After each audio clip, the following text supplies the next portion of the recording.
Hi there, my name is Lars Sørensen, and you're watching another video that we've created for you over at the Future Technology Conference here in San Francisco. Busy San Francisco, you might even hear some street noise coming in. And we're just doing some short interviews to give you a hint of the idea of the exciting stuff that's going on right here. And next up, we're going to talk to a professor of urban development, Jean-Claude Bolay, connected to the Swiss Institute of Technology.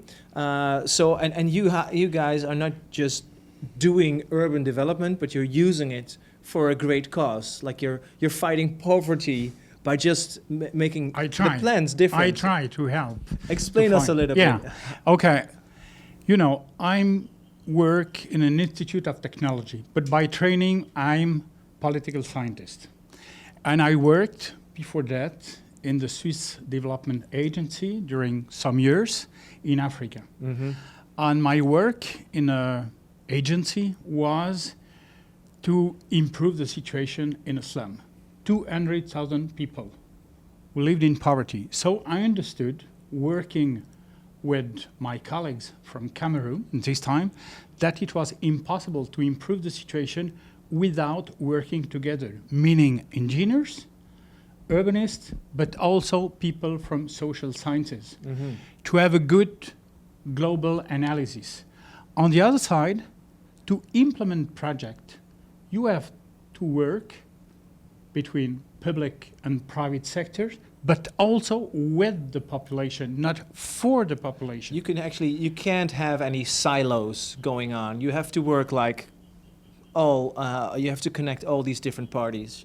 I think so. Yeah. I think so because the reality shows us that without having this collaboration, we are unable to have good project. But if I'm going to publish very promptly a new book, Urban Planning Against Poverty, it's because after years and years of research, but also as professional in the ground, I've seen, but a lot of people could check that the problem still exists. Mm-hmm. Meaning, situation is improving in a lot of cities, but generally, we know that we have 1 billion of poor living in cities.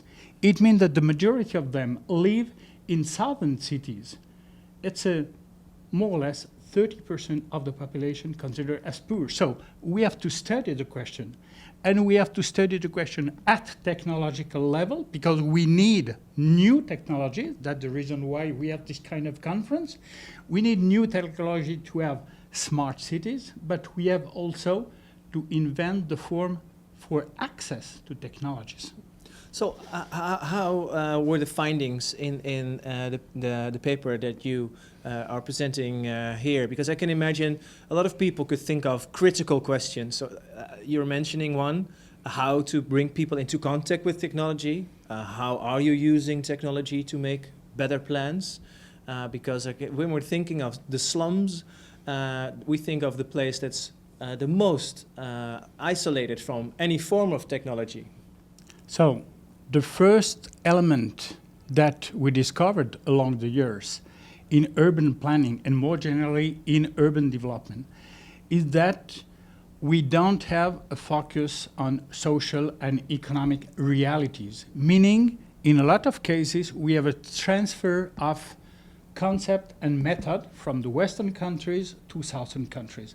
And the result, it doesn't work. It doesn't work. Why? It doesn't work because we are not in the same culture. We are not in countries where we have the same resources at financial, but also at human level. So we have to adapt to reinvent what is urban planning.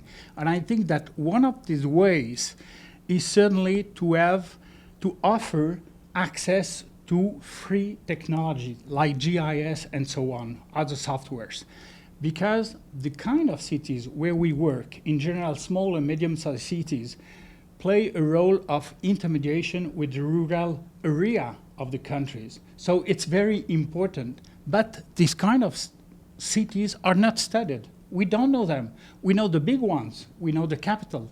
But we don't know what is happening in other cities. So I think that the focus we want to put is really on this kind of cities and to train people to show that technology exists that they can adapt it to their context, and they can offer a new vision of what is going to be the future of these cities. And is it hard to convince people to have attention for this? Because I can imagine if you have done some research on a new technical product or an innovation, companies will be in line to help. But this is about developing, this is about aid, this is about something you just have to do as a human being for another human being.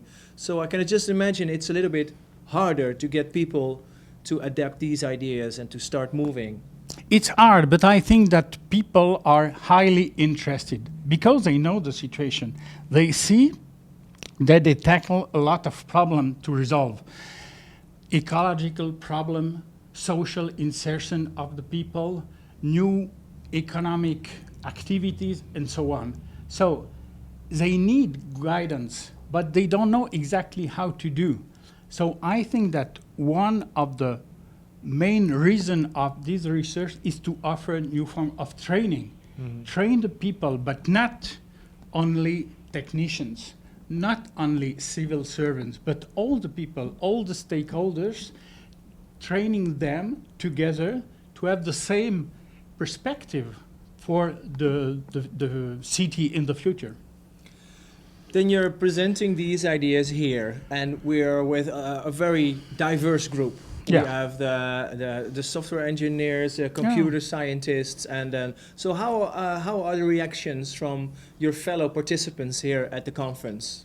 I think that it was, in the session where I participated this morning, I think it was extremely positive, because I think that we bring together some elements. Some are more focused on technology. In my case, is more the question not to invent new technology, but maybe to use better the existing technology so that we have appropriate technology for this kind of city. For me, appropriate technology means that technology are understood by authorities, but also by the people, and are adapted to the context. Good to hear that, and we're very glad to have you here with us. Will you be back with us at one of our conferences? Did you like it? Oh yes, very much. I like very much San Francisco. I studied here in UC Berkeley a long time ago, so it's a great pleasure to be in the conference, especially in the beautiful city of San Francisco. Good to hear that. And if you have become curious, please check out the proceedings of this conference. All the papers will be there on the website, so you can read more into the story of Professor Jean-Claude or many other participants we have here. And also we'd love to meet you at one of our conferences, and check out the coming dates on our websites. We're all over the place. San Francisco, Berlin, Amsterdam. Just check it out, and hopefully we'll meet you there sometime. See you in the next video. Thank you.